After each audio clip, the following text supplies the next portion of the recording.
President Trump has landed in The Hague, Netherlands for the NATO summit, and we are awaiting a nice view of the big, beautiful Air Force One. We love that plane, and we are excited to see what these meetings will entail and what will happen overseas. And it's probably the best timing for what's taken place over the course since Saturday, and President Trump really ending the 12-day war between Israel and Iran with those big, beautiful B-2 bombers and the Tomahawks that followed. You cannot match American firepower. So the world is on watch, as we don't want to use it, but we are willing to in order to save and protect American interests. As Secretary of State Marco Rubio puts it, the White House just releasing more information on the one big, beautiful bill preventing the largest tax hike in American history and unleashing economic growth. The one big, beautiful bill delivers for the American worker. The one big, beautiful bill delivers the largest tax cut for working and middle-class Americans in history. Simply put, President Trump's one big, beautiful bill will unleash an economy and deliver a blue-collar boom for American workers. It's fitting because I'm wearing my blue today. Bigger paychecks. Hardworking Americans and families will see an average increase in take-home pay of over $10,000 per year. Historic tax relief for workers, 15% tax cuts across the board for Americans earning between $30,000 to $80,000 per year. No taxes on overtime or tips. This saves overtime and tipped workers nearly $2,000 annually. Historic tax breaks for seniors introduces unprecedented financial relief for seniors. Made in America tax breaks, interest deduction for loans on new American-made vehicles, also a large standard deduction, keeping the double standard deduction used by 91% of taxpayers.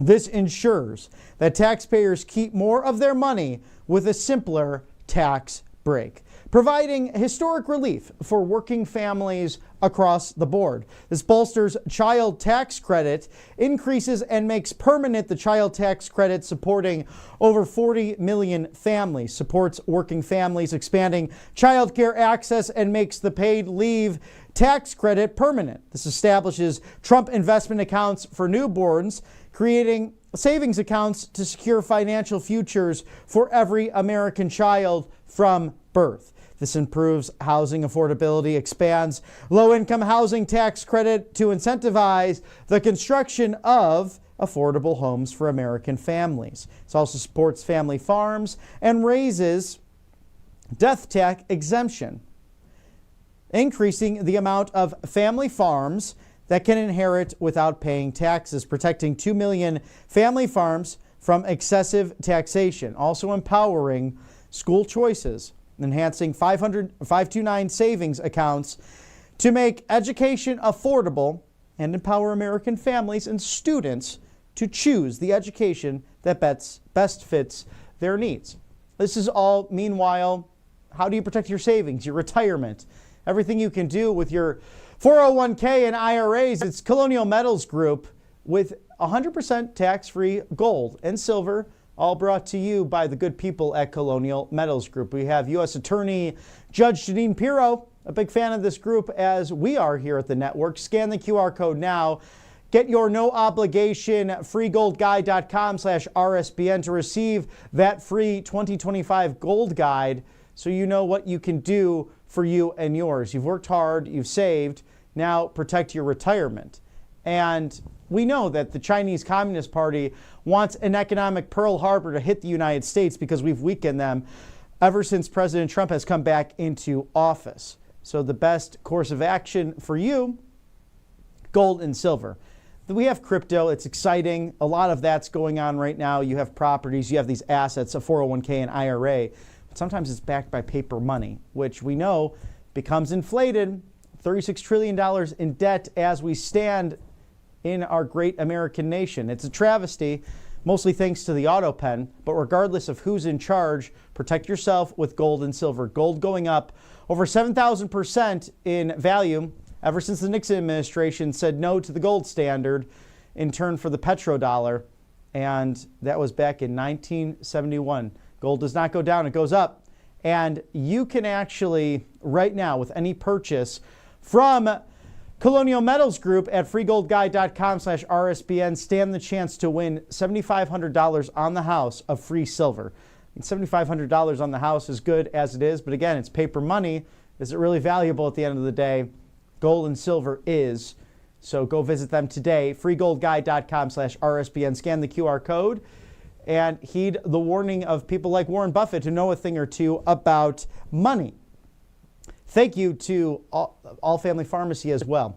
allfamilypharmacy.com/RSBN. Use code RSBN20, 20% off now through June 30th. Scan the QR code there because there's a new COVID variant and you need the life-saving medication that actually can get the job done. We know what happened over the course of the last 5 years, but it's ivermectin, hydrochloroquine, methylene blue, mebendazole, NAD+, and over 200 essential medications, including antibiotics and emergency medical kits that you could keep in your medicine cabinet or you could take on the road with you during your summer vacations. They are saying, according to that Guinness Book of World Records, it might break this year with more Americans traveling than ever before, especially during the summer months. So why not stock up that medicine cabinet? All peace of mind. If you don't have insurance, there's no hassle because this group at allfamilypharmacy.com/RSBN, they're 24/7 concierge doctors. They cut through the red tape and they want to be there for you because the pharmacy down the street might close if there's a massive storm, or Big Pharma might have them as puppets and then you can't get that life-saving medication that you're looking for. And talk about a conflict of interest. Sometimes the insurance companies, they own the pharmacies. So talk about double dipping. No need to worry with allfamilypharmacy.com/RSBN. Visit them today, a great sponsor here on the right side of history. And we are awaiting President Trump as he has touched down in The Hague, Netherlands to get a view of Air Force One. We'll bring that to you when that indeed happens, as we are breaking down the one big beautiful bill. President Trump putting it, no vacations until the Senate actually works on this. Let's get to work. Gosh, Congress might be the best gig ever. You just get to go home to your district because you have to campaign all the time. How about get to work on this one big beautiful bill, Senate, for the American people? This drives economic growth through America First tax policies, incentivizes made in America manufacturing, full expensing for new factories and improvements to unleash domestic production. It expands the opportunity zones, permanently renews program unlocking $100 billion in rural and distressed communities, also boosts American businesses. The bill delivers full 100% expensing for new factories, equipment, and machinery. This also puts Main Street over Wall Street, promotes growth, and helps small businesses keep more money by making permanent and enhancing the small business tax deduction, making it easier to grow and hire. This doubles small business expensing, raises the limit for small businesses to immediately deduct up to $2.5 million in equipment and property costs, helping them hire more workers and expand. President Trump's one big beautiful bill lowers tax rates to help keep more money in American pockets and prevents the largest tax cut in American history. So it's time for Congress to now get to that and get to work for prosperity for the American people. We know where Congressman Thomas Massie stands, and perhaps he'd like to come on the network and talk about it, because it doesn't make sense why you would want to increase taxes on the American people. Now, 3 hours ago, President Trump saying on Truth Social, stupid AOC, that's Alexandria Ocasio-Cortez, one of the dumbest people in Congress, is now calling for my impeachment, despite the fact that crooked and corrupt Democrats have already done so twice before. The reason for her rantings is all of the victories that the United States of America has had under the Trump administration. The Democrats aren't used to winning, and she can't stand the concept of our country being successful again. when we examine her test scores, we will find out that she is not qualified for office, but nevertheless far more qualified than Crockett, who is a seriously low-Q individual, or Ilhan Omar, who does nothing but complain about our country, yet the failed country that she comes from doesn't have a government. It's drenched in crime and poverty and is rated one of the worst in the world. This is Somalia, if not rated at all. How dare the mouse tells us how to run the United States of America. We're just now coming back from the radical left experiment that with Sleepy Joe and Kamala and the autopen in charge. What a disaster it was. It truly was a disaster. AOC should be forced to take a cognitive test that I just completed at Walter Reed Medical Center as part of her physical. Now, as the doctor in charge said, President Trump aced it, meaning I got every answer right. Instead of her constant complaining, Alexandria should go back home to Queens, where I was also brought up, and straighten out her filthy, disgusting, crime-ridden streets in the district she so-called represents, and which she never goes to anymore. She better start worrying about her own primary before she thinks about beating our great Palestinian senator, crying Chuck Schumer, whose career is definitely on very thin ice. She and her Democrat friends have just hit the lowest poll numbers in congressional history. So go ahead and try impeaching me again. Make my day. That's probably the best truth I've ever seen. That was pretty fantastic from President Trump. And he continues to share countless things on True Social right now, including Crockett on Trump's Iran moves. I, the one who meant to make those effing decisions. So, again, we have a comedic troupe in the United States House of Representatives with people like Thomas Massie and Ilhan Omar within the same ilk as Crockett and AOC. What an all-star cast of losers. And it's actually frightening, as much as we can laugh about it, that these people want to be in control, because we know that they are puppets of those funding them, from radical movements in Somalia or Iran, all the way here to the home front of George Soros and his horrible son, who hate this country, yet they want to reap the benefits of all of it. And we know what's going on because now more than ever we can share this information in such a fast moment, in such a fast time.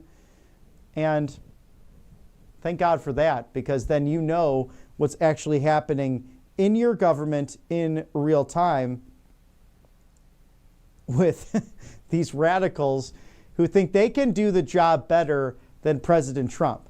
But I have it open here to Federalist number 70, the executive department further considered by the writings of Alexander Hamilton on Saturday, March 15th of 1788, spelling it out clearly that President Trump was within his Article 2 authorities to do just what he did on Saturday night, early Sunday morning hours over Iran, authorizing that strike, the cleanest strike in history, and with no casualties on the American or Iranian sides, to knock out these nuclear facilities that threaten the world.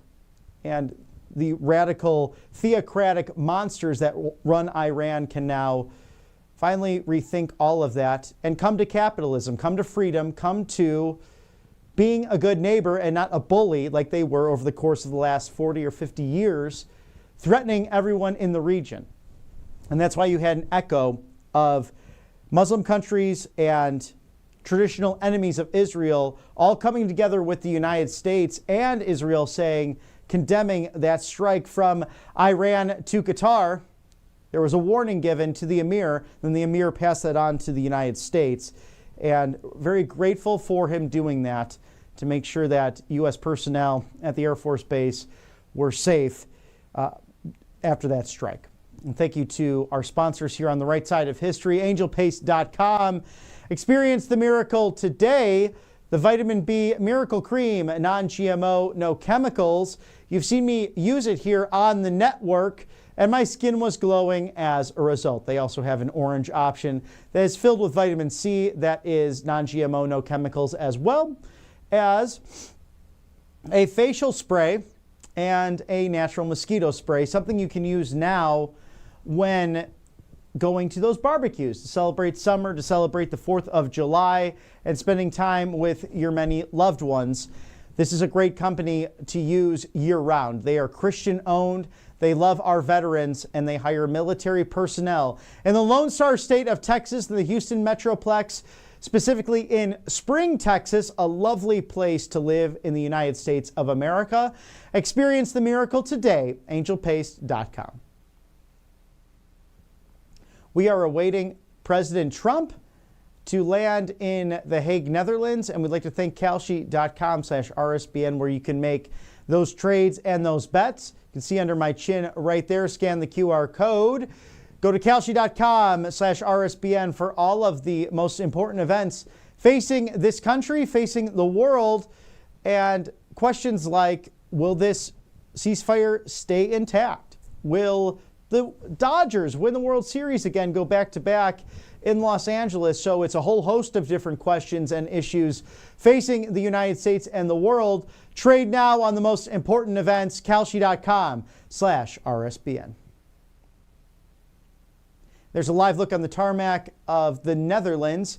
President Trump and Secretary of State Marco Rubio will be meeting with Ambassador Whitaker, who is in the Netherlands representing the United States so handsomely.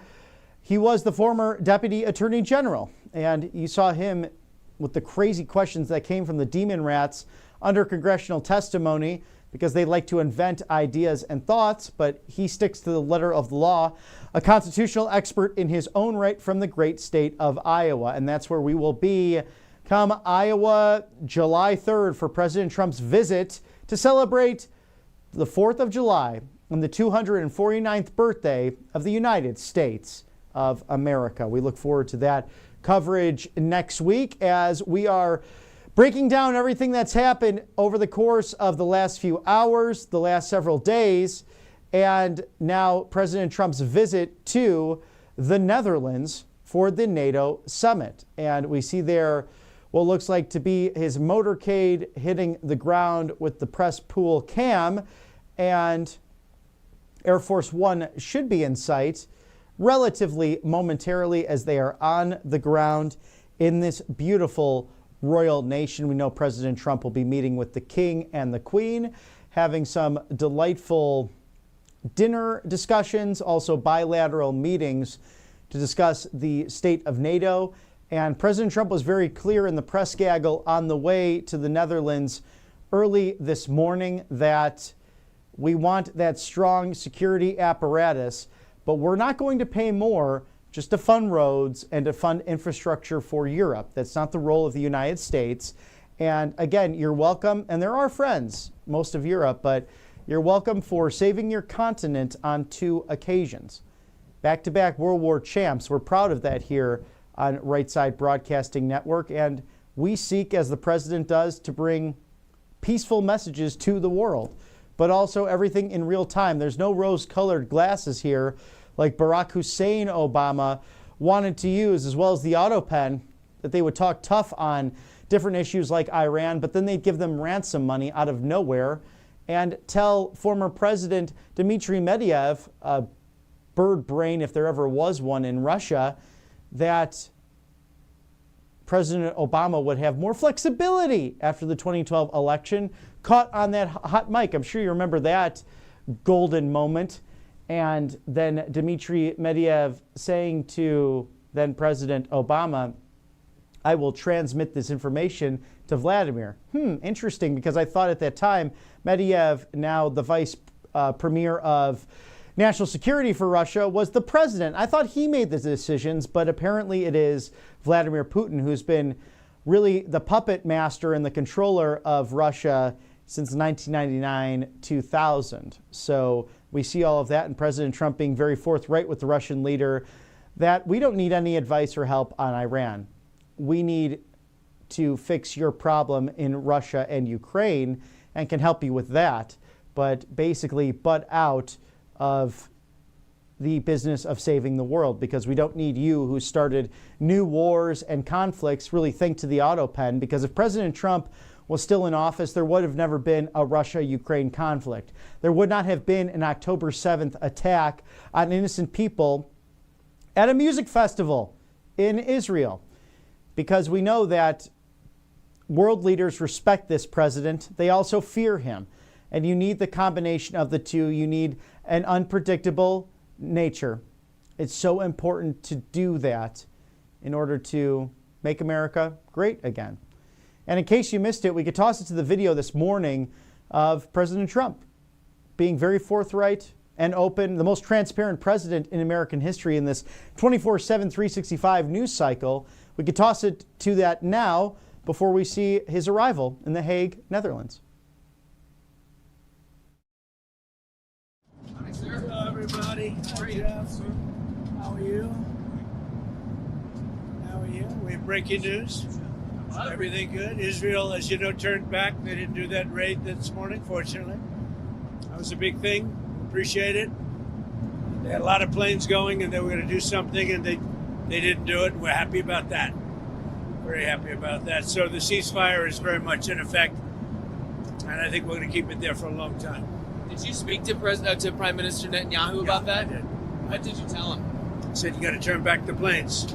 They were going to go because, look, they hit him very hard after we made the deal yesterday. They were entitled to, but nobody thought that would have happened. But they hit him very hard, and that shouldn't have happened. And then, as you know, Iran hit them very hard last night because of that. I don't think they would have, except for the first hard hit. And I guess a missile was launched a couple of minutes afterwards, which went nowhere, which hit nothing. And there was going to be a retaliation this morning by Israel. And they said, you got to call back the planes. It's enough. It's enough. And they did, which I respect very greatly. So nobody was killed. That was the story. But they had a lot of planes going in the wrong direction. You know that, right? Do you want any consequences for Israel or Iran for breaking? They didn't do anything. No, they didn't do anything. They would have if I put out a statement on truth, and they didn't do anything. Sir, how are you confident that this might not happen again? Say in a couple weeks that... Tired of it. I think they don't want it to happen again. And Iran's not going to have a nuclear weapon, by the way. I think it's the last thing on their mind right now. Mr. President, did Iran make any commitments yesterday about uranium enrichment? About what? About uranium enrichment. They're not going to have enrichment, and they're not going to have a nuclear weapon, and they know that. They're going to get on to being a great trading nation. You know, they're very good traders, and they're going to be a great trading nation, and they have a lot of oil. They're going to do well. They're not going to have a nuclear weapon. So did they The promise? last thing on Iran's mind right now is nuclear weapons. Can you clarify what you meant when you mentioned regime change in your Truth Social post the other night? Which? Regime change? Do you want to see regime change in Iran? No. If there was, there was. But no, I don't want it. I'd like to see everything calm down as quickly as possible. Regime change takes chaos. And ideally, we don't want to see so much chaos. So we'll see how it does. You know, the Iranians are very good traders, very good business people, and they got a lot of oil. They should be fine. They should be able to rebuild and do a good job. They're never going to have nuclear, but other than that, they should do a great job, which is exactly where I've been saying for years. You cannot let Iran have a nuclear weapon. But we're going to be with, where's Marco? I think Marco's here someplace. You know, our great Secretary of State. But we cannot let them have a nuclear weapon. They won't have a nuclear weapon. And I will tell you, the last thing on their minds is nuclear weapons. They don't even want to think about nuclear. And our B-2 pilots made this all possible. They had a magnificent hit in the dark of night with no moon, no light, no nothing. They hit the target perfectly, wiped it out. And the press is very disrespectful. I saw CNN fake news going, well, maybe it wasn't a perfect hit, it was perfect. They said maybe it did destroy it. We agree, it did destroy it, but maybe it could have destroyed it more. No, it couldn't have destroyed it more. Everyone hit, and it's very disrespectful to those great geniuses and patriots that flew those planes through tremendous danger. So CNN and MSDNC are a disgrace. And so are the others. I mean, they're pretty much all in disgrace. But it's an amazing period of time. Now we're going to NATO, and we'll get a new set of problems. we'll solve a new set of problems. Do you think you'll meet with Zelensky when you're there? Yeah, probably I'll see him. Yeah. What would you say to him? Say, how you doing? They're tough. He's in a tough situation. Should have never been there. Sir, you said a couple days ago that you didn't think the U.S. should have to agree to the 5% increase in GDP on defense. No. Do you want to I was the one that said that's what they should be paying, as you know.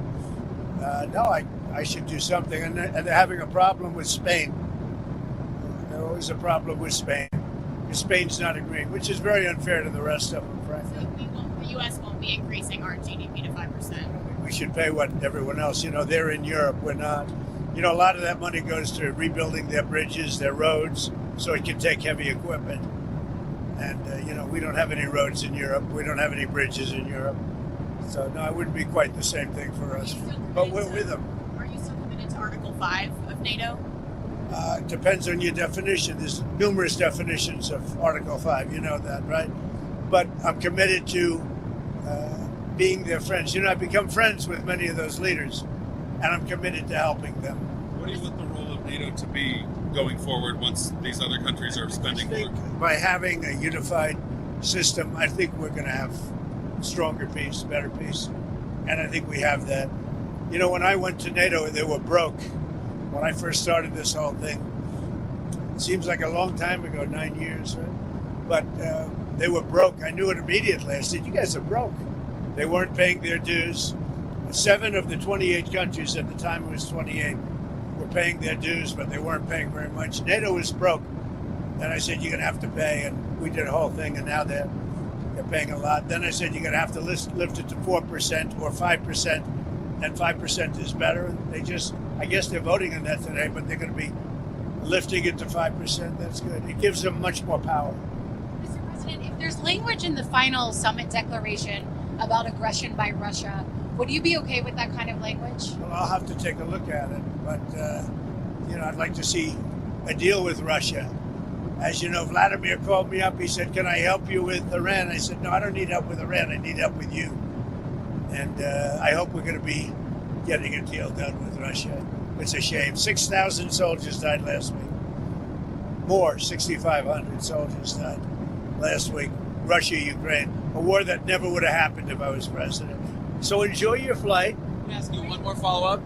In your comments just now about Article 5, that will probably make some people in Europe concerned. Can you clarify what you mean? Are you still committed to mutual defense? I'm committed to saving lives. I'm committed to life and safety. And I'm going to give you an exact definition when I get there. I just don't want to do it on the back of an airplane. Okay? And one other question on energy. What's your take on the oil price situation right now, and are you concerned? Great. I love it. It dropped almost $10 yesterday.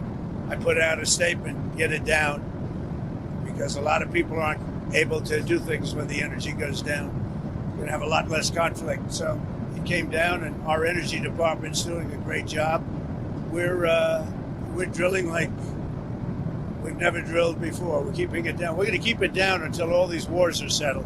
Thank you very much, everybody. I'll see you. Iranian sleeper cells in the United States. Biden led a lot of super cells, and Biden was an incompetent president and had no idea what he was doing. He hardly ever signed a document. Other people signed documents for him with the auto pen. It was gross incompetence. And among everything else, he let a lot of super cells in, many from Iran. But hopefully we'll take care of them. What Biden did to this country should never be forgotten. Sir, do you think you'll get the Nobel Peace Prize now, sir? And that's the press gaggle. President Trump this morning aboard Air Force One, and we are awaiting his arrival to The Hague, Netherlands. And that is a live feed from the beginning of the NATO summit to touch on countless issues. And President Trump actually truthing out some details on what's taking place in regards to the mixes of things he has to now solve and the different problems he's addressing, as he put it, aboard Air Force One. In fact, the United States is almost $1 trillion. This is incredible. We'll be discussing this soon with members of NATO. So the United States far paying the most when it comes to the allies in this situation. So President Trump threatens to stop protecting the allies that don't commit to the spending that 5%. Spain threatens to derail the NATO summit by its resistance to President Trump's demand that allies boost their defense spending to 5% of GDP, risk disrupting a high-stakes NATO summit aimed at placating the United States president. So we'll see how this all develops here. The NATO chief proposes to raise spending to 3.5% and commit further 1.5% to wider security spending. Live there as we see Air Force One touching down in The Hague, Netherlands. And then Pedro Sanchez, the Spanish prime minister, warns a new goal would be incompatible with the country's welfare state. So President Trump putting his money where his mouth is. They should be paying 5%, period. If we want to have the security pact, it makes sense. They just need to pay their fair share, especially with the United States funding the bulk of it for countless years now. But thank God President Trump is in office, and it's not Bill Clinton or George W. Bush or Barack Hussein Obama or the auto pen, because we know that they were economic, low energy weasels and would bend to the globalist agenda, Republican and Democrat alike, but not this president who's truly putting the United States first, and it's about damn time. We saw it in the first term. We're seeing it now and well into the second term. And it is a beautiful sight there, Air Force One, as it approaches its landing spot in The Hague, Netherlands, to be greeted at the NATO summit and to have these discussions, these bilateral meetings with the King and the Queen of Netherlands, but also with the NATO chief as well. So we're monitoring all of that for you in what's been a wild news cycle the last few days. President Trump ending the Israel-Iran 12 days war swiftly and strategically with the B-2 bombers and also those Tomahawk missiles ordered by President Trump, and General Raisin Kane, Dan Kane, the Joint Chiefs of Staff Chairman, doing an extraordinary job. As President Trump puts it, he's not a TV general. He's one of those real generals at the Pentagon, protecting the American people and doing what's best and going through countless congressional hearings, even dating back to the sending of troops with the National Guard to Los Angeles, getting a string of ridiculous questioning with him and Secretary Hagse having to go through the nonsense and the lies of demon rat leadership. As we look live there now, President Trump arriving in The Hague, Netherlands via Air Force One. And we know that Secretary of State Marco Rubio is on board with him. They will rendezvous with United States Ambassador to NATO Matt Whitaker, who served valiantly in many different roles, but especially as Deputy Attorney General in the first term and as Acting Attorney General for a short period of time under President Trump. Another person who's gone through countless congressional hearings and fake questioning by a party that sadly now hates the country, all led by that Palestinian senator, crying Chuck Schumer of New York. But we will watch live now as President Trump will exit Air Force One for the Netherlands for meetings with not only this beautiful country, but the NATO summit. It comes at really a perfect time to solve even more problems. This president working around the clock in order to make America great again. And it's an exciting time to be covering all of this here for you on Right Side Broadcasting Network Live. You remember us as the Rally Network. We are this live desk, if you're just tuning in now, at 1:40 Eastern, and that is roughly 10:40 on the West Coast. I'm going to check the time in the Netherlands to give you an exact timing for what is taking place there as the sun sets on a beautiful country. But President Trump, I'm sure, looking forward to solving these problems, as he put it during the press gaggle this morning. And the current time there in the Netherlands, it is 7:41 p.m. As President Trump left early this morning. In that box right there, you see those other leaders arriving, and that is Prime Minister Mark Carney with his lovely wife of Canada, who was just with President Trump recently hosting in Alberta the G7 summit. and great deals getting done there within 24 hours. President Trump was supposed to stay longer for that, but was summoned back to the White House in due time for national security issues taking place in regards to Iran, and ultimately what we saw with that situation there with the execution of the B-2 bombers and also the Tomahawk missiles that were taking place over the course of the last few hours. And President Trump there live now in the Netherlands as we watch different world leaders coming to the NATO summit and the opening ceremonies of what's sure to be a frank discussion. President Trump wants 5% GDP across the board for all nations, and even dividing up of the GDP for security purposes. And some have really complained about those issues there. But let's look live there now as we expect President Trump to be exiting the Air Force One momentarily.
President Trump arriving in The Hague, Netherlands. It's the capital of South Holland, the province there where the NATO summit is underway.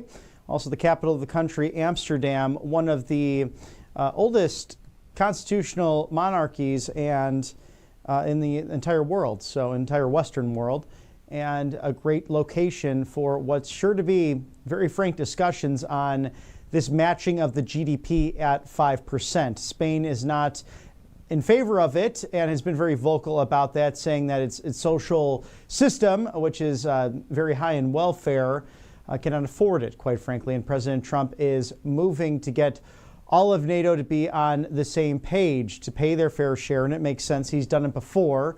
So as he said on the plane, I'm coming to solve more problems, just like we solved with Iran and other situations. And now he is in the beast en route to where they are meeting on this evening. It's getting close to the 8 o'clock hour in the Netherlands time. So President Trump now en route to that evening meeting and the greeting ceremony of many who are walking in. We saw Prime Minister Starmer of the UK, also Chancellor Merz of Germany, and the good honorable Prime Minister of Canada, Mark Carney, and his wife entering in these meetings as well. So they were just before President Trump, and we'll see if we get any footage of any other world leaders who are coming in. I also think Mr. Zelensky of the Ukraine was solo entering that meeting tonight before he went to Air Force One. And the live shot of the motorcade there, it's quite an experience to be part of all that. And the press is towards the back there in those big mobile vans there. So they are en route now to the location for the NATO summit, and we'll see what transcribes and it's discussed over the course of the next several hours, with President Trump doing a quick trip to NATO. Now, this is a quick trip as well by plane, 6 hours, 20 minutes. President Trump landing at 7:36 p.m. in the Netherlands time and taking off early this morning from Joint Base Andrews outside of Washington, D.C. in Maryland. And it's a good sight to see. I love when the sunset hits Air Force One. It's a beautiful sight to see American foreign policy power in real time.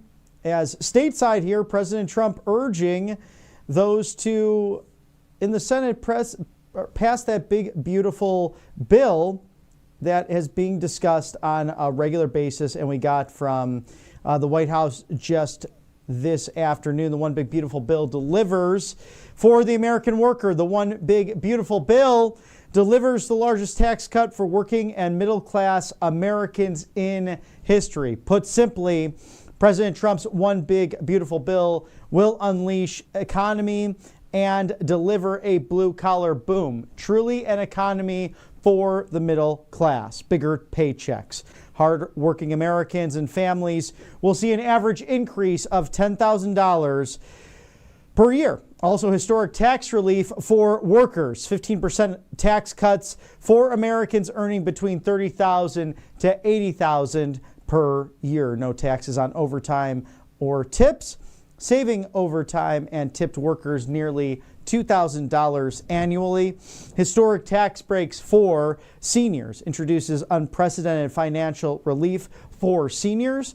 Made in America tax breaks, interest deductions for loans on new American-made vehicles, and large standard deduction, keeping the double standard deduction used by 91% of taxpayers, ensuring that taxpayers keep more of their money with a simpler tax break. This also provides historic relief for working families, bolstering the child tax credit, increasing and makes permanent the child tax credit, supporting over 40 million American families. Also supports working families by expanding child care access and makes the paid leave tax credit permanent, establishing Trump investment accounts for newborns, creates savings accounts to secure financial futures for every American child from birth.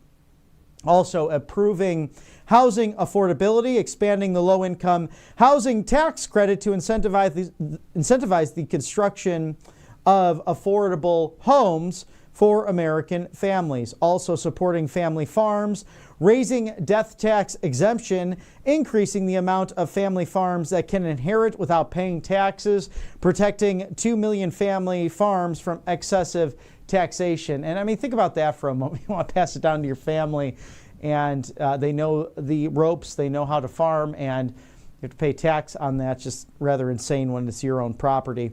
Empowering school choices, enhancing 529 savings accounts to make education affordable, and empowering American families and students to choose the education that best fits their needs.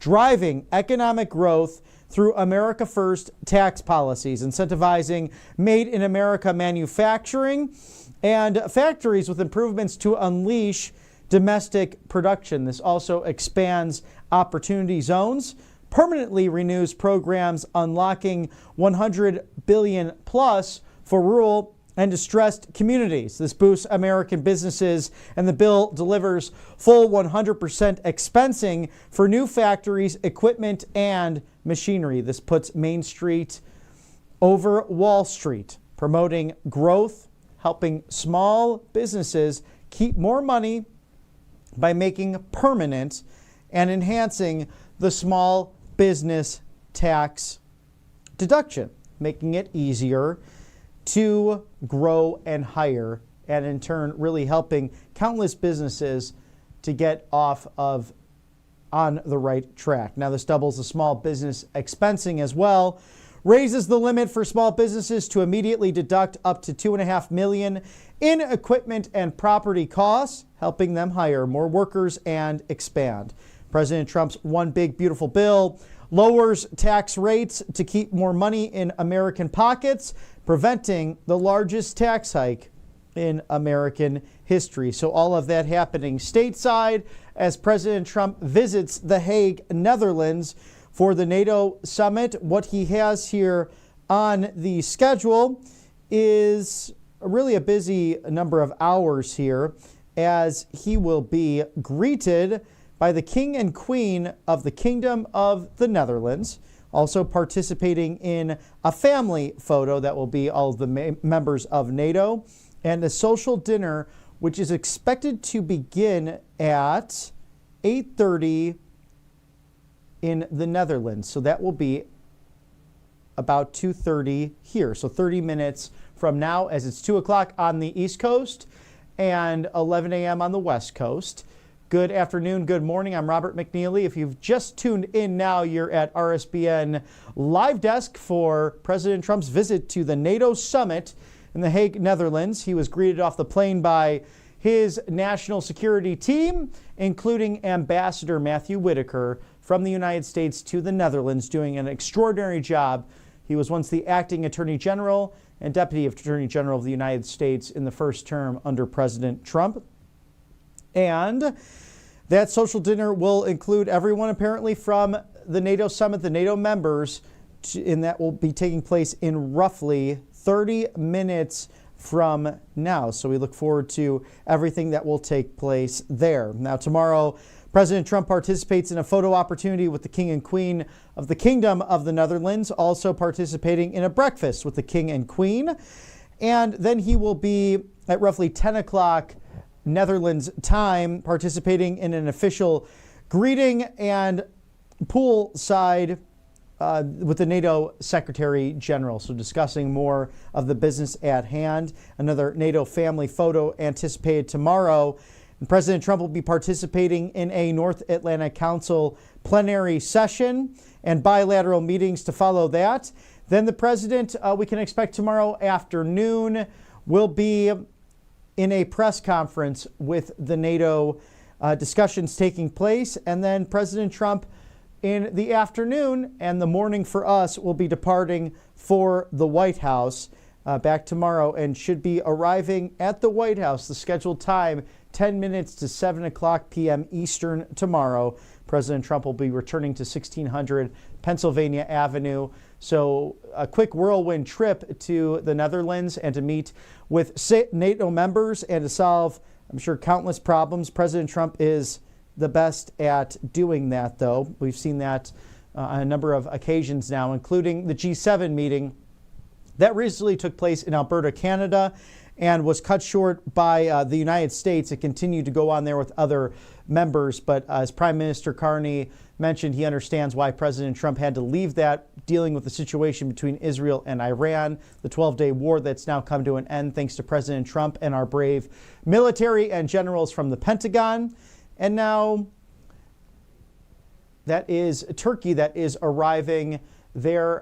President Erdogan, and I'm sure some other leaders, including his wife as well. See him getting out of the car there. Yes, President and Mrs. Erdogan arriving at the NATO summit. And this is a country that's been really in the middle of all dealings with Iran and is not necessarily always on the side of the United States. But regardless of that, we've kept a good bilateral relationship discussions and also have military bases in the Turkish nation. So this is the meeting of a number of different minds and those who are attempting to keep the region safe. Originally, NATO was established post-World War II and post into the Cold War, given the threat of Russia at the time with its Soviet advances. Now, there's been a question, is it obsolete? Is it really serving its purpose? Is it going against some of those agreements that were made during the Clinton administration in regards to going up against that western border with Russia? Now, with new member states coming in, including Sweden and Finland, that would be technically in direct violation of what was agreed to during those Clinton years. But thank God we have President Trump in office, who is the deal maker in chief, who is really the peacemaker in chief at the end of the day, because his voice is the strongest and the loudest in the room. Remember his first NATO summit meeting when he walked up and he gently moved the world leader out of the way because he is the leader of the free world. He should be in the front row, and he is not afraid to call a spade a spade. And he called them out on their funding and their budgets. That the United States took the bulk of the spending and the payments for NATO. We were basically keeping it afloat by ourselves. And then President Trump came into office and demanded that equal spending. And now he wants 5% of everyone's GDP to go to that spending for this security apparatus. It only seems fair, but there will be some voices, including Spain, who do not want to proceed with that. But we know that it's very hard to be in the room as a world leader when President Trump is there and as your opponent or your competitor. Because even if you get along with him, we saw it in the Oval Office with roughly 15 different meetings over the course of him taking the oath of office on January 20th with world leaders in the White House. And 3 stand out to me because the others, it's always good to have the bilateral discussions with the Irish Prime Minister, of course, the Taoiseach, who was visiting in March for the traditional St. Patrick's ceremonies. That was all good and dandy, and everything was very warm, and the exchange of gifts, and that was good, and that's needed as well. But President Trump, what stands out is meeting with Canadian Prime Minister Mark Carney, although warm. Remember the back and forth, Mr. President, we will not be giving up Canada. It's not becoming the 51st state. And then President Trump, with his signature, tilted the head and the eyebrows and said, we'll see, Mark. We'll see what happens there. And I enjoyed that moment immensely. And then, of course, you can't go wrong with the Zelensky in Ukraine coming in there trying to act like a bully and trying to take the talking points of the globalists and the demon rats. And he thought he was going to bully the vice president and the secretary of state and the president of the United States in the Oval Office. And President Trump said, okay, it's over. Come back when you actually want to have a discussion and when you actually want to have peace. But kindly leave the White House. You're wasting our time. And he also had that tough discussion with the South African president when he came to visit.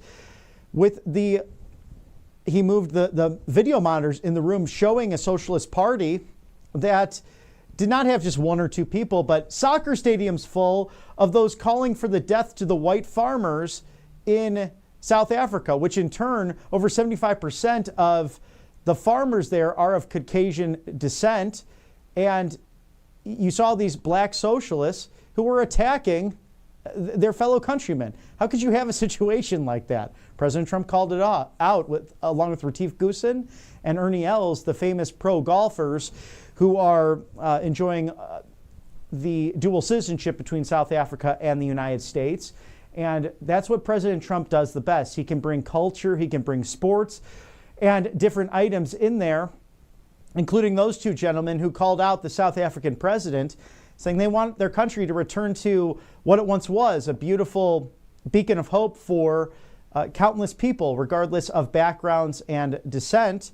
And we don't want apartheid 2.0 to take place, which seems to be happening over there. So President Trump is unafraid to call a spade, and that's why his foreign policy is truly the best of peace through strength, of just telling it as it is. And it takes having those hard discussions with counterparts and world leaders who want to shy away from that. And now you're seeing a live look of the Netherlands. Also, the NATO summit is taking place, awaiting President Trump's arrival for this 8:30 dinner at their time. That will be 2:30 on the East Coast. And we should be expecting a State Department press hearing and press briefing with Tammy Bruce, the great press secretary under Secretary of State Marco Rubio. And Mr. Rubio is on the trip with President Trump, as well as Ambassador Matthew Whitaker, who greeted President Trump off of Air Force One. So we look forward to bringing you there to both live shots once those feeds come in, to get any developing information on the 12-day war, as President Trump put it, between Israel and Iran. That's now in a ceasefire. Also, all of the developments live there from The Hague, Netherlands, where the NATO summit is taking place, where President Trump will enjoy this social dinner and the NATO family photo, and also many meetings, a breakfast meeting, in fact, as well, with President and the Queen of Netherlands. So a beautiful country and a great host to the NATO countries who are revisiting really this alliance and where it stands and where it should continue to stand in wake of 2025. Is it obsolete? Is it needed? Is it something that will help in regards to dealing with Russia come the future? We've seen as President Putin has not liked this organization for a number of reasons, because post-Soviet era, to call a spade like we do here on RSBN Live Desk, some leaders who ran NATO have not really followed through on their promises. So there are promises made but not kept, and you can see why someone like President Putin, someone who we do not endorse, I do not endorse, I think he's been really a terrible leader in so many ways, totalitarian in many regards, locking up political prisoners and also invading a sovereign nation, Ukraine. Regardless of that, we can see where he's been concerned about the expansion of NATO with Sweden and Finland, which was once promised that would not take place, because if you go back to the Clinton years, it was agreed to that if Ukraine would get rid of its nuclear weapons, that the United States would then be there to help defend their sovereignty, but in turn, no encroachment on that western border of Russia and the eastern border of those Baltic and the Polish state, and also the Ukrainian state. So some of these countries being former USSR members. But we see now, years and years later, new leadership, new discussions, and sometimes promises broken. And that's why having someone like a peacemaker in chief is so crucial. It's not really an ideological question.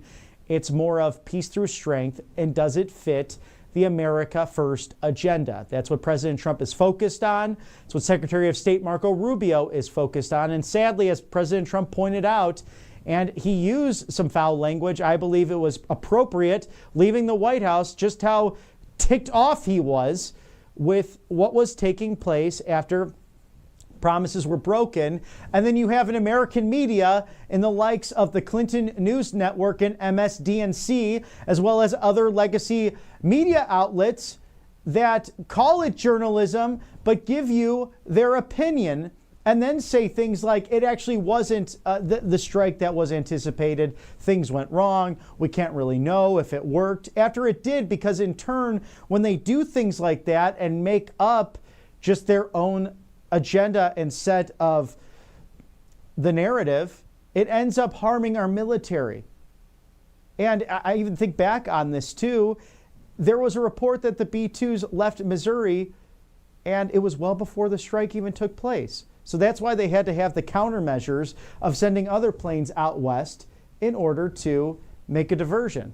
Sad to think that the American media is actually working against our military, seeking to protect us. Amazing.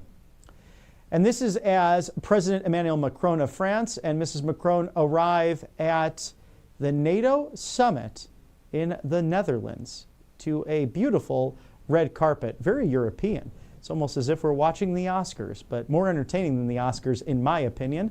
And we're grateful for you and the viewership here at the Right Side Broadcasting Network live desk in The Hague, Netherlands, for the NATO summit at 2:13 Eastern. It's 8:13 in the Netherlands right now as we await President Trump to arrive at this very important dinner, because what we've seen in the last few hours is how fragile national and international security is.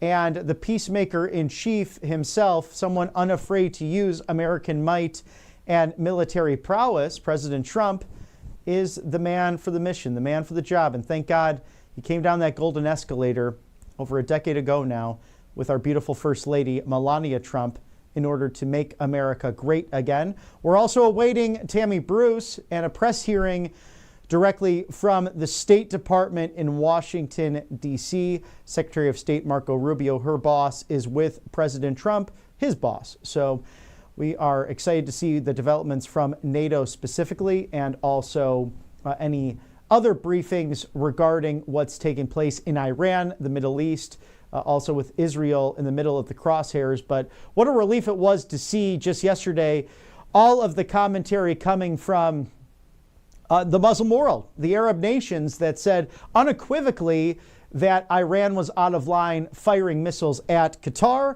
and specifically at the U.S. Air Force Base that President Trump and Secretary of Defense Pete Hegseth were at just weeks prior for the Gulf state meetings that brought in $6 trillion for the United States.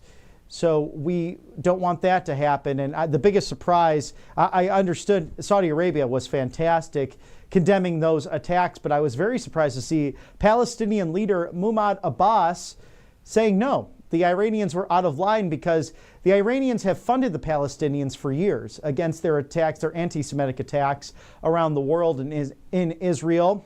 Also funding those Houthi rebels who stopped their piracy thanks to Saudi Arabia and the United States on the high seas and in the Persian Gulf. There's also Hamas, who started off the terrible terrorist attacks of October 7th, 2023, and Hezbollah in Lebanon, who continued that attack on the north against the Israeli people and the Jewish state. So it's good to see that the Muslim world and the Arab world seemingly united against Iran, the bully of the Middle East. And we pray now that the people of Iran, nearly 92 million of them, who we love, who we care for, the Persian Empire that once was an incredible culture, now taken over by theocratic monsters, it will be up to those in the millennial and Gen Z generations, and perhaps older, to change their government. It's up to them if they want to do that. And God be with them in that process, because the Shia militant theocratic monsters that run Iran, the Ayatollahs, Khamenei, and also the mullahs, they have a very narrow focus in the world. It's either convert to Shia Islam or die. There's no in between. And we've seen this in the way they've carried out attacks in the form of terrorism over the course of 40 to 50 years. And I'm not usually one to recommend movies or film, but there is some great media out there, and sometimes Hollywood gets it right, either telling a story of history like Argo, that tells that story from the Iranian Revolution back in 1979, when 6 diplomats were freed and got out of Iran just in time. And thanks to the Canadian embassy and their ambassador at the time, and thanks to the Carter administration, who really fumbled the football on countless occasions, but in some areas got it right. History gives you that perspective.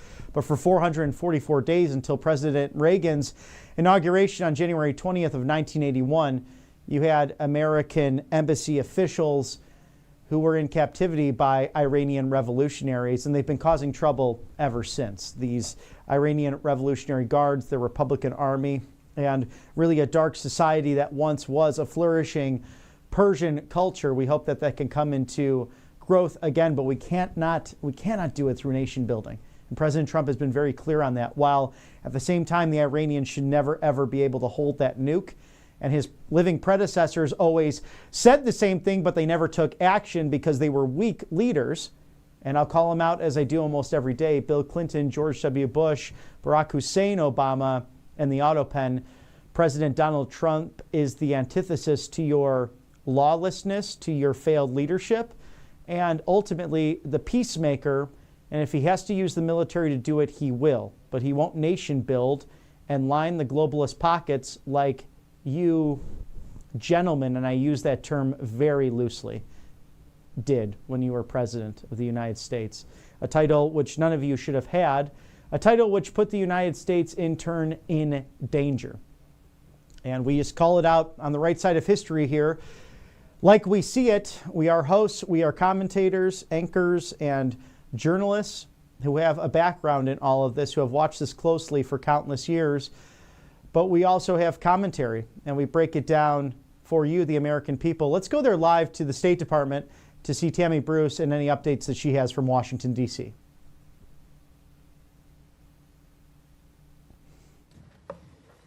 Thank you for coming. Appreciate you being here. I'll get mad at Fox when they try to come in here late. All right, you guys. Of course, a few comments here as we begin on this Tuesday. The past few days have proven that President Trump means what he says. America can be proud that we have a president who puts America first and is a peacemaker. As he said on his Truth Social, both Israel and Iran wanted to stop the war equally. It was my great honor to destroy all nuclear facilities and capability and then stop the war.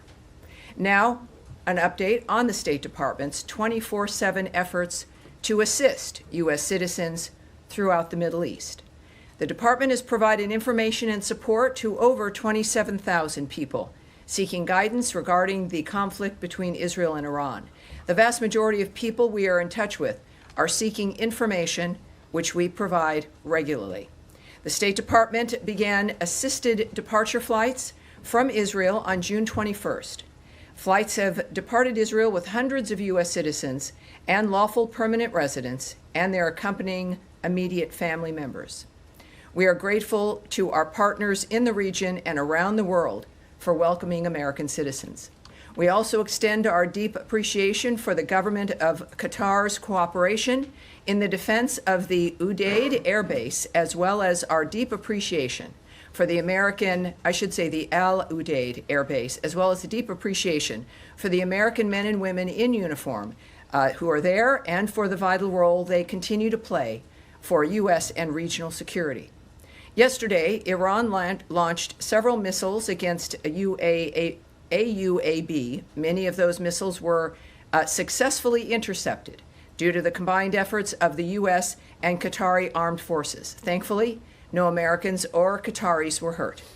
In further announcements today, Secretary Rubio has landed along with the president at the NATO summit at The Hague. As the secretary has noted, under President Trump's decisive leadership, we're driving historic change at NATO.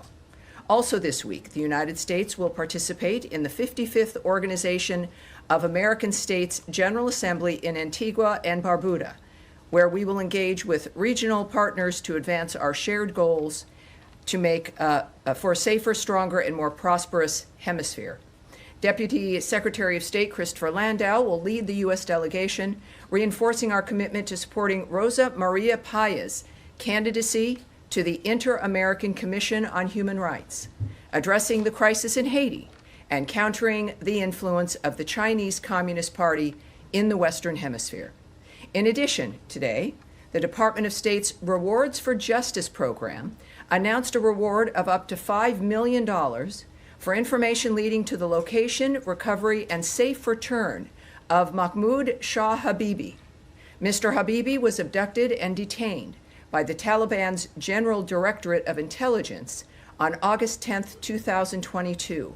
He has not been heard from since that time, and the so-called Taliban government has not yet provided any information about Mr. Habibi's whereabouts or condition. We encourage anyone with information on Mr. Habibi to contact +1 202 702 7843. That is +1 202 702 7843 via Signal, Telegram, or WhatsApp, or go to rewardsforjustice.net. That again is an up to a $5 million reward for Mahmoud Shah Habibi for his safe return. And again, that is rewardsforjustice.net. Sorry, Kevin, Excuse me. I'm, excuse me, Matt, please. I'm more of an announcement here. To conclude today, the United States condemns the brutal and cowardly attack on the Mar Elias Greek Orthodox Church and offers its condolences to the victims and their families.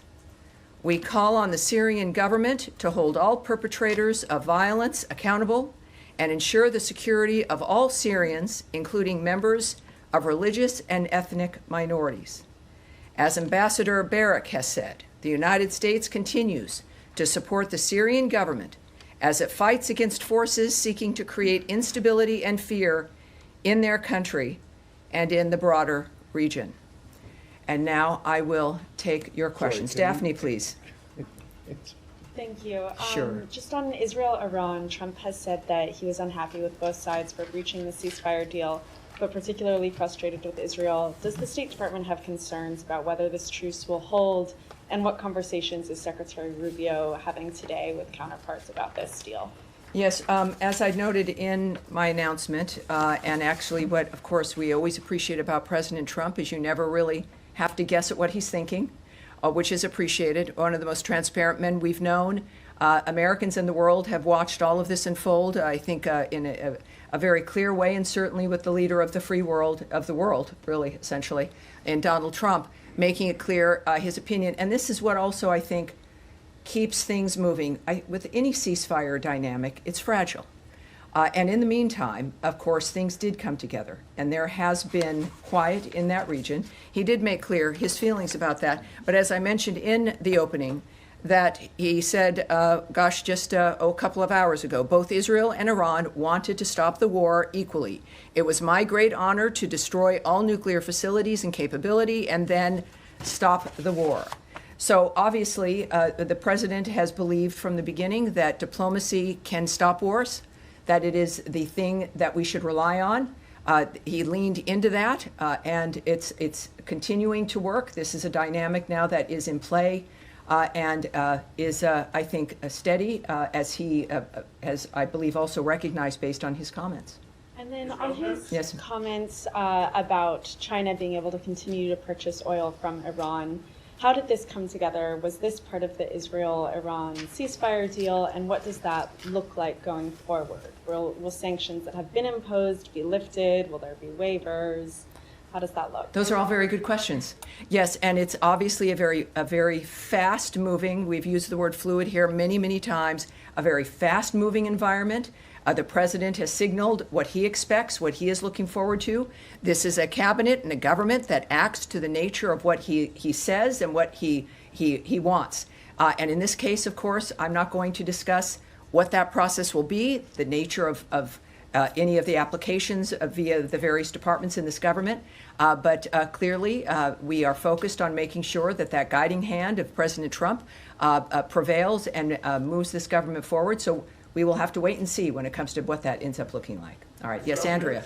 Well, just to follow up, does Yes. that mean, just to translate, are we lifting sanctions?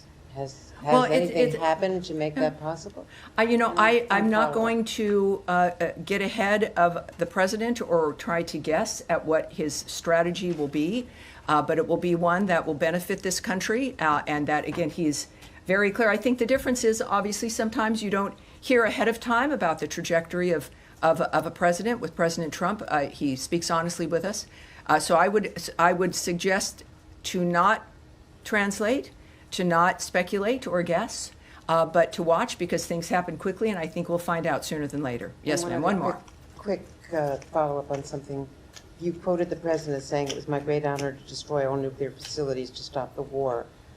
As far as we know, the bomb damage assessment has not been done. The Joint Chiefs Chairman was talking about how long it might take. Do we have something more conclusive about destroying all of the nuclear facilities? Well, a conclusive comment for me would be coming from the President of the United States. I have great admiration for you, Andrea Mitchell, but I think he might know more than you do at this point, more than I, more than any one of us here. At the same time, obviously, the information that we receive, that the American people receive, which will be public, will take some time. But President Trump has indicated his pleasure at the success of that raid, which obviously was very limited in scope. And that's a very good point, I think, at when it comes to the nature of what's occurred, and I'm pleased that the president is pleased. Sean Tandon. Sure. Could I pursue that? I mean, another comment from the president this morning, he was saying that basically stop the bombs was the message that he sent to the Israelis. Does he believe that the Israelis complied with this? Is he happy with how it turned out? Well, I think that there's early on, and again, I'm here at the State Department. I know my colleague Caroline is very articulate and clear on the nature of the president, whom she represents, and the State Department at the White House. But I think when we clearly look at the nature of how the day has transpired, there was some activity back and forth, and that has stopped, and the ceasefire has taken effect, and the president is pleased. So I think we can take that as an indicator of his feeling about it at this point. Sure. One more. Sure, and I mean, they're both statements both from Tehran and from Jerusalem and Yes. Tel Aviv today. But I mean, one of the things that from the Israeli military chief was saying that this is just a phase, and they reserve the right to go back in. I mean, do you think that's consistent with the call for a ceasefire in terms of the Israeli statements on this? Well, I think the statements that we've looked at that we care about are the fact that both, certainly Israel has agreed to the ceasefire. And we believe there's a statement from Iran that has done so as well. So those are the statements that we care about. All right. Yes, sir, in the back. Right there, sir. Yes, sir. Thank you, Tammy. Obviously, pretty epic diplomatic developments last night. Yes. Can you walk us through any of the diplomatic steps that were taken that led to the ceasefire, and specifically Secretary Rubio's role? What are some of the ongoing efforts to make sure the ceasefire sticks? And then a separate but related question. The President spoke this morning about the great trading potential with Iran. Does this administration envision a broader rapprochement with Tehran that could lead to diplomatic ties being established, even the embassy being reopened? Well, on both those issues, I can't speak directly to them, but I can say a few things in that certainly I wasn't there. The Secretary of State was in a dynamic with the President that is a private dynamic as that team was addressing a war and the nature of how to stop it. So I can't speak to how that transpired or the decisions that were made, but obviously a successful evening, successful aftermath when it comes also to a very quick ceasefire. In the meantime, for your other question, which was, remind me again your second question? Well, President Trump this morning spoke a little bit about the potential for trade with Iran. Oh, the trade question. I was asking more about the yes, obviously, again, while I can't speak obviously to the choices President Trump will make, what we do all know is that he is a businessman. Americans appreciate that about him, the nature of how he looks at the issue of national security and safety, and he has in the past addressed the issue of relationships with this country, keep other nations secure, that we are a good friend to have, that a friendship with the United States assists and helps facilitate the natural national security of another nation. So I look at that and his approach in certain things, and that's been certainly his attitude about it, and it seems to be a correct one. It's one I agree with. So I think we'll see that if that in fact is the case here, and we'll find out. All right. Yes, ma'am. Thanks, Tammy. Is there any sort of monitoring mechanism for the ceasefire if it continues to hold? Will there be a third party that is making sure that both sides are adhering to this ceasefire? Well, as the State Department, I can't really speak to that. I think that's a DOD question and certainly a White House question. And then how do you view the next steps for nuclear talks potentially resuming in light of the ceasefire? Is there anything on the schedule any follow-on conversations between the two sides to try to resume the talks that had been Well, I scheduled? can't speak to a schedule. I'm not going to guess or speculate about when something might happen. What we do know, and President Trump throughout this process had been tweeting about the fact that this would be a good time for negotiations to renew, for these talks to renew. Of course, with some disappointment that it got to this point. He has been committed to diplomacy and to discussions. Obviously, he's displayed that for these last 5 months, I would think that has not changed. So the commitment, not just from President Trump, but also from Secretary Rubio, to minimize the need and go out of your way for the need to not engage militarily is clearly a hallmark for him and his view of national security and foreign policy, as it is for Secretary Rubio. And I would expect that approach and that commitment to remain the same. Impeachment? Yes, go ahead. Thanks, Tammy. Just to follow on that, over the weekend, the president, many other cabinet members, they said that the strikes by the U.S. military on Iranian facilities had obliterated the nuclear program. Because of that, do you see that as buying more time for these negotiations to play out? Has the urgency at all changed? And there are reports that Qatar has tried to mediate nuclear talks, try to restart those. Are you receptive of Qatari efforts at this point? Well, that's not something I can address in any detail at all. I do know that the president was very confident in his assertion of the destruction of those sites. That was necessary because of the point that he's had from the start of this, which is that Iran cannot have a nuclear weapon. That has been a very singular, clear point, and the understanding is now they're not going to have one. And that clearly might open the door for the people involved in those kinds of decisions about how to move forward.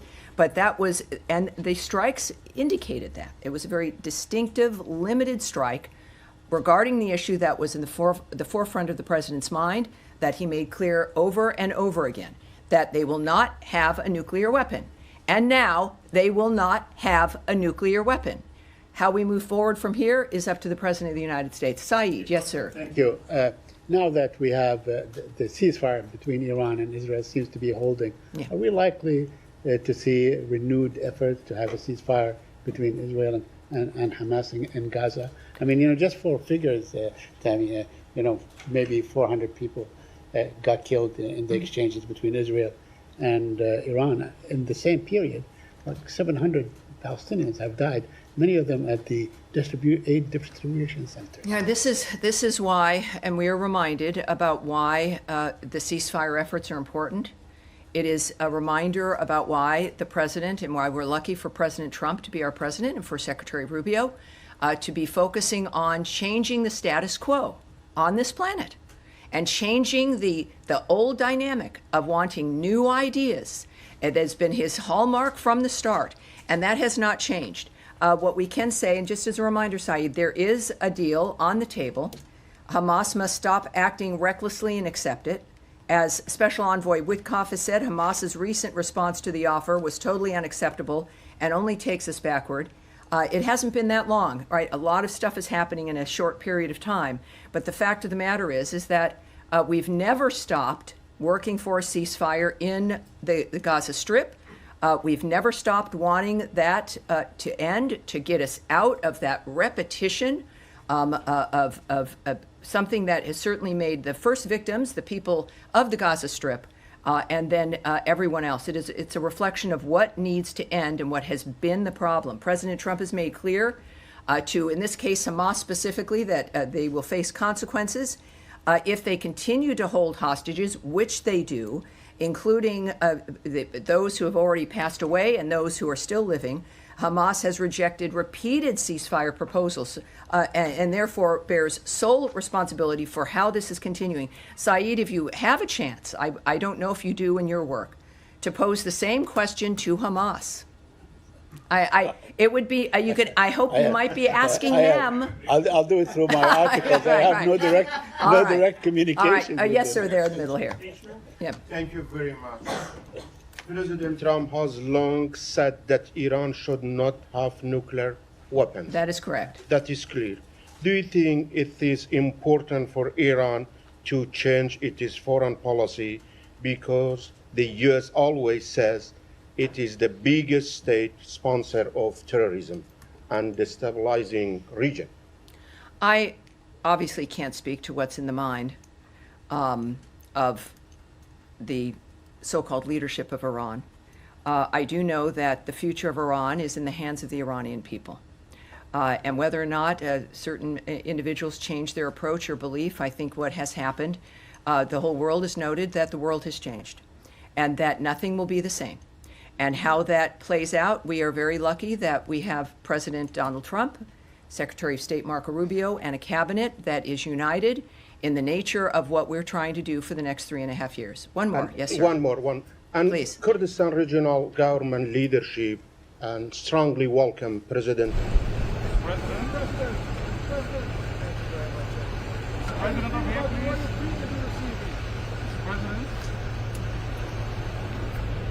Mr. President, please, one picture.